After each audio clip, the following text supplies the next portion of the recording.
토지를 한 평만 가져도 또 주택 지분을 한 평만 소유해도 분양권 하나를 얻을 수 있는 도시, 바로 전주시입니다. 시 조례에 명확한 규제 조항이 없어서 상식을 뛰어넘는 지분 쪼개기를 적발해도 관리 감독 기관이 할 수 있는 일이 없었는데 시의회에서 허술한 제도를 보완하는 움직임이 일고 있습니다. 한범수 기자입니다. 재개발을 추진하는 과정에서 주민들 간 갈등이 점점 고조되고 있는 전주 기자촌. 조합 간부를 포함한 일부 주민들이 비정상적으로 주택 지분을 나눈 사실이 드러나 재개발 절차의 공정성에 의문이 생기고 있습니다.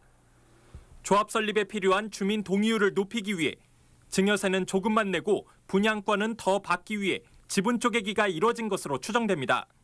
그렇게 들어온 지분들을 이제 정리해야 되는 문제가 생기잖아요. 이제 그 안에서 갈등도 생기고, 근데 시간이 많이 들어가기 때문에 순수하게 그 재개발 사업 구역 안에 오래 살으셨던 분들에게는 입주권만을 누리고 들어오는 게 바람직하지 않죠.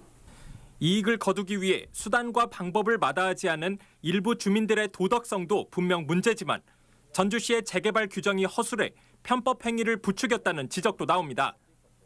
서울, 경기 등의 경우 필지나 지분 면적이 일정 수준을 넘지 않으면 분양권을 주지 않는 조례가 있습니다.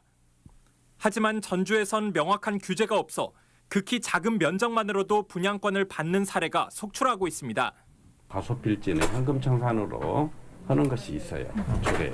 그런데 우리 전주시나 지방 중소도시 같은 경우에는 그게 없어요. 전주시의 경우 재개발 재건축이 상대적으로 적었고 이로 인해 혹시 모를 부동산 투기를 감독하려는 동기가 떨어졌던 게 사실입니다.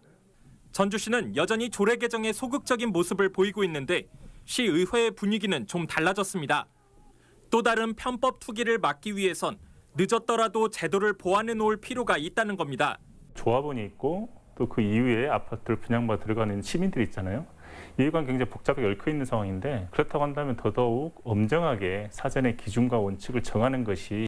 전주시 의회는 인구 규모가 비슷한 경기 안산과 충북 청주 등의 사례를 참고해 지역 사정에 맞는 대책을 마련하고 이르면 내년 초 조례 개정안을 통과시킬 것으로 전망됩니다.